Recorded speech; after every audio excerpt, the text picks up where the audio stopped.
Au IVe siècle, Jérusalem est une ville profondément marquée par les événements de la vie du Christ. Elle attire déjà de nombreux pèlerins venus prier sur les lieux saints. C'est dans cette ville unique que naît Cyril vers l'année 315. Cyril grandit dans un environnement chrétien. Très jeune, il est formé à la lecture des Écritures et à la tradition de l'Église. Il développe une profonde compréhension de la foi. Il devient prêtre, puis évêque de Jérusalem. Sa mission principale est d'enseigner la foi aux nouveaux chrétiens, en particulier à ceux qui se préparent au baptême. Cyril est surtout connu pour ses catéchèses, des enseignements profonds sur les sacrements. Il explique avec précision le baptême, l'Eucharistie et la vie chrétienne. Mais son époque est aussi marquée par des divisions dans l'Église.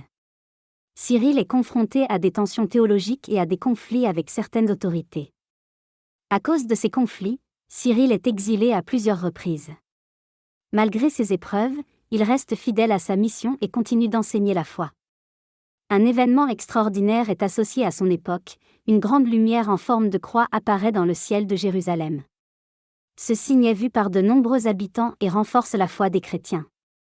Cyril interprète ces événements comme des signes de la présence de Dieu. Son enseignement devient encore plus profond et spirituel. Après plusieurs années d'épreuves, Cyril revient finalement à Jérusalem où il poursuit son ministère dans la paix. Il meurt vers l'année 386.